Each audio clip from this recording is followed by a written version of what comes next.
नीलकमल के चंदा रानी रे, कैसे होगे गंदा रानी रे।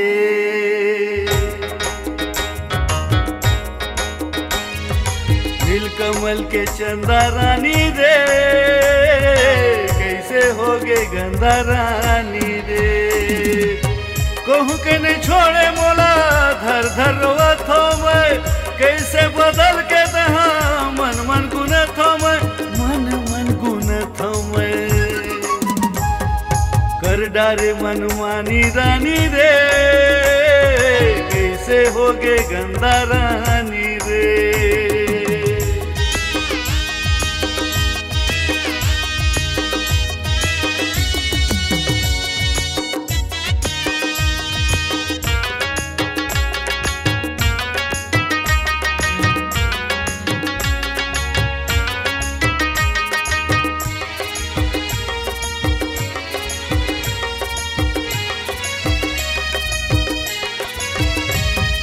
क्रिया खाए सात भंवर घूमे रहे दोनों जन, अब का होगे तोला रानी तोर दे मोरो मन।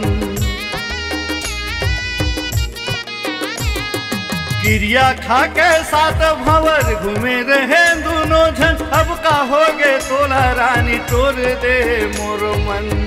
बैहा पुतहा कस होगे महरे, सिधुआ गिरी के फल पागे महरे। कैसे कटही जिंदगानी रे, कैसे होगे गंदा रानी रे।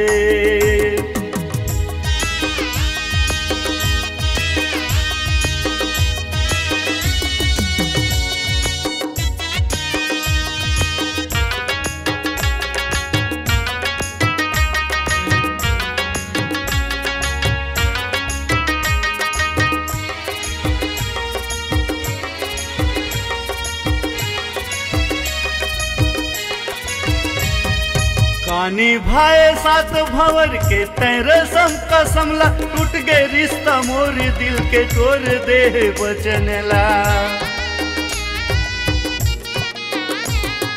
कानी भाए सात भंवर के रसम कसमला, टूट गए रिश्ता मोर दिल के तोर दे बचनला।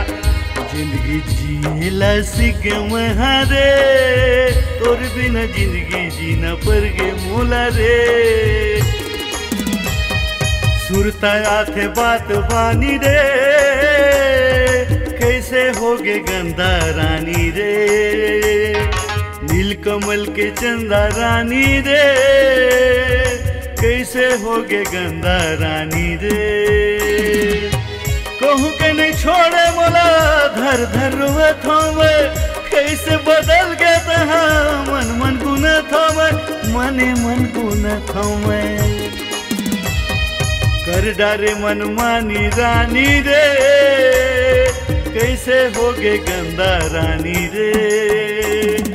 नीलकमल के चंदा रानी रे, कैसे होगे गंदा रानी रे। नीलकमल के चंदा रानी रे, कैसे होगे गंदा रानी रे। कैसे होगे गंदा रानी रे, कैसे होगे गंदा रानी रे।